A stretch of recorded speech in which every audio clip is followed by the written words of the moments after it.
プロローグ、石と毛皮の境目。私は石の街を見上げる。コロッセオの影が伸び、夜風は古い銅の匂いを運ぶ。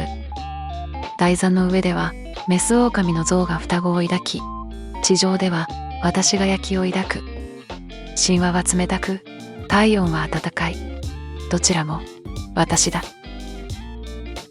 ローマという名は遠くから響くのに、私の足音は今夜の路地で生まれたばかり。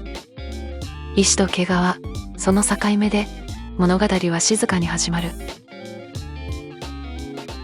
名を与えた町、名を取り戻した森。人は都市の始まりを私に重ねた。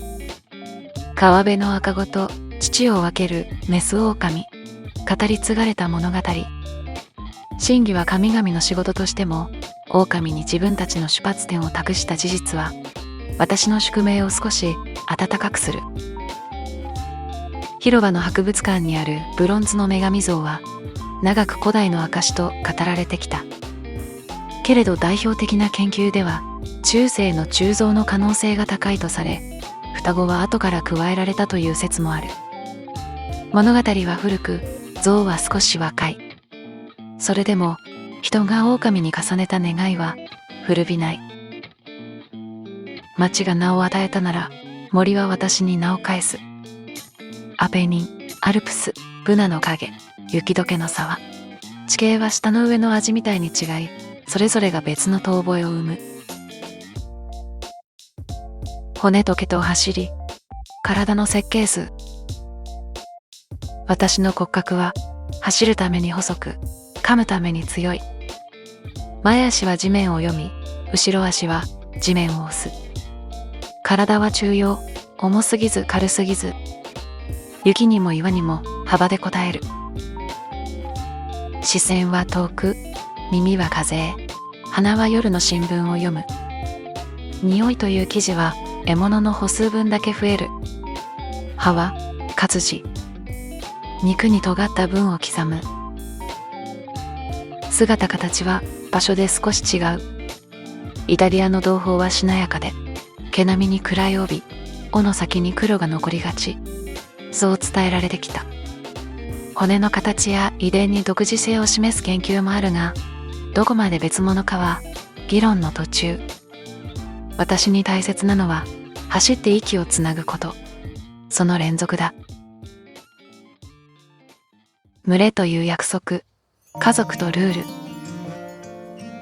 群れは音楽に似る。主旋律は親、合いの手は若い瀬。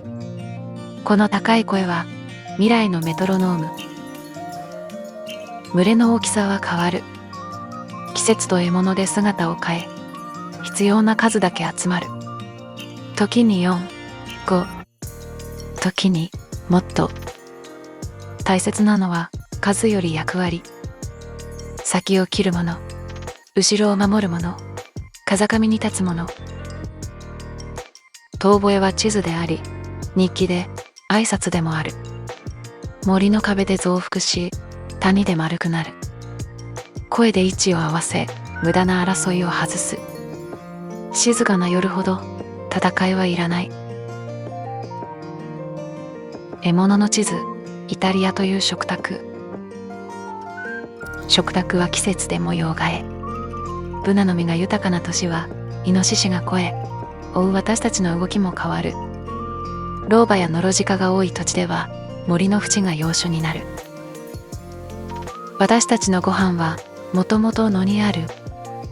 ヨーロッパの多くの群れで主菜は野生の偶蹄類。家畜を狙うことがゼロではないが、割合は土地と管理で変わる。電気柵、牧羊犬、夜間収容、人の手立てが選択を動かす。川沿いでは匂いが渦を巻く。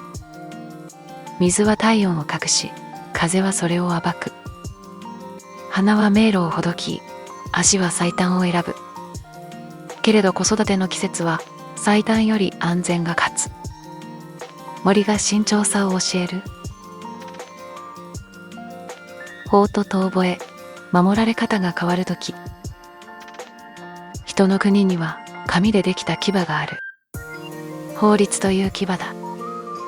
私の仲間は長い間守られてきた。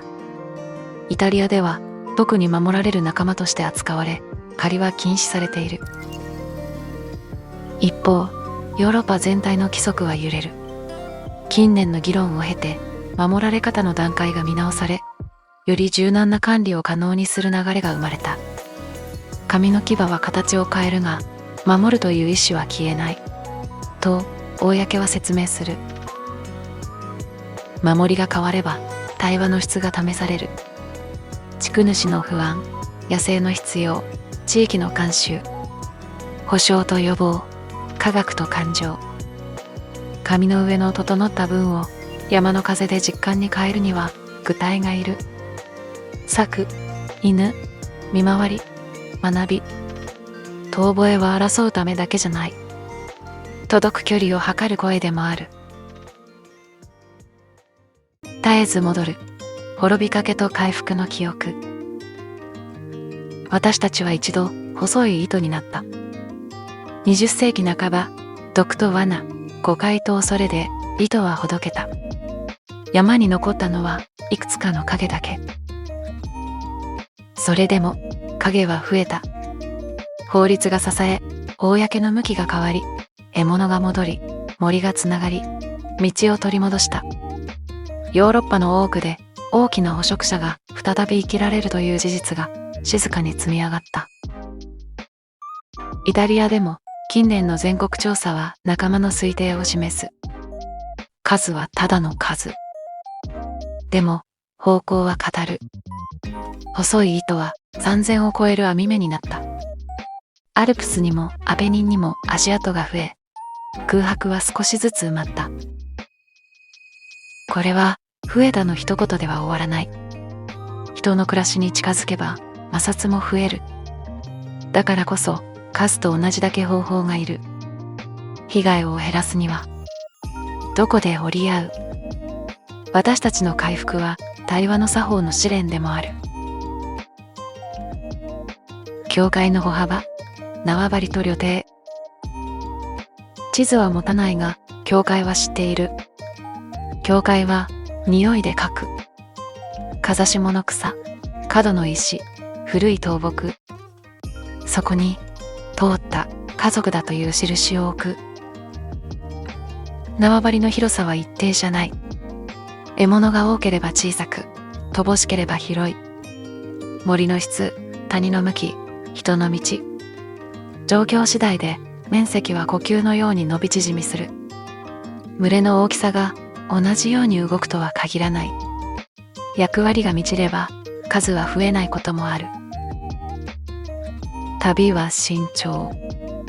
峠の向こうに空席があれば若者は歩く。アルプスの稜線を越えるとき、雪は沈黙を深くし、風は匂いを遠くへ押し出す。